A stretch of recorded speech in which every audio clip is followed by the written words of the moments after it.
What's up, y'all? My name is Karness Turner. This poem I'm going to do right now is called I Hate Your Wife. And basically, anybody who has been in a relationship that they've been really hurt can really identify with this poem.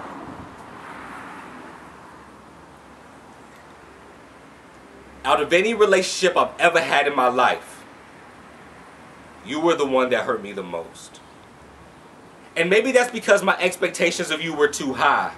Because once I caught contact from being around you, I couldn't come down from your cloud nine. Your presence was laced with angel dust. Because every time I was around you, I felt like I could fly.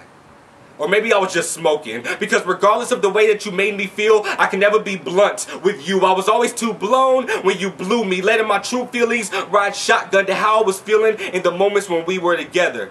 Because regardless of how I was feeling before I saw you, you always had a way of making me feel much better. And it was for that reason that I began to fall in love with you in the first place. Your arms were like condoms and birth control pills. When I would feel like going nuts, killing depression and providing protection before they could impregnate suicidal thoughts. I guess it made perfect sense why you were always pro-life. Until you waited until I was alive to kill me with your politics, convincing me that we can birth the future. Only to make me your back alley abortion. I guess looks can be deceiving. I guess your charm was deceptive and your beauty was fleeting. Because when I first laid eyes on you, I felt cross-eyed, hung up on your looks. Until I took the time to read past the cover of your book and look at your flaws. Only for you to respond by saying that I wasn't seeing straight because I was cross-eyed. But that I was cross-eyed because I wasn't seeing straight as it related to your cause. And it wasn't until then that I paused, took a step back, and realized that in fact, my vision was straight, but that you was the one that was cross-eyed.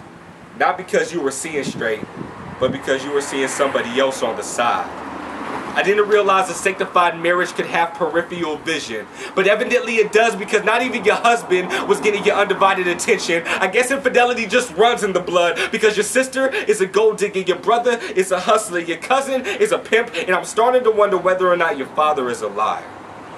But when you told me that you were not like your other family, I talked myself into believing that even Gomer was a prostitute. And that if Hosea could find the good in her, then I should be able to find the good in you. So, I gave you the benefit of the doubt, put my pride aside, altered my thinking, and asked you out, and dated you. But how did you expect me to honor our relationship if you weren't even honoring your marriage in the first place? But as much as that hurt me, I can't help but think about your husband, and how he's going to judge you when you face him.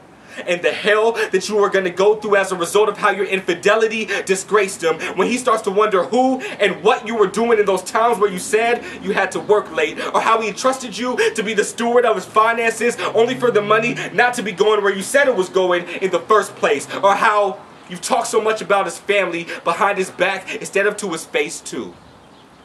I wonder if he'll treat you like you treated me. I wonder if he'll excommunicate you. Out of any relationship I've ever had in my life, it was by you that I was the most hurt. And Jesus, what's worse, is the woman that I'm talking about is your spouse, the church.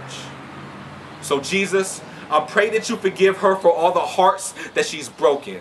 And that people will not give the death penalty to their faith in God because of her. But realize that a church's misconduct is nothing more than a mistrial of your grace. And help all the people that find the church guilty to find Jesus Christ innocent. So that people no longer look at your son like I did and say, Jesus, I love you, but I hate your wife.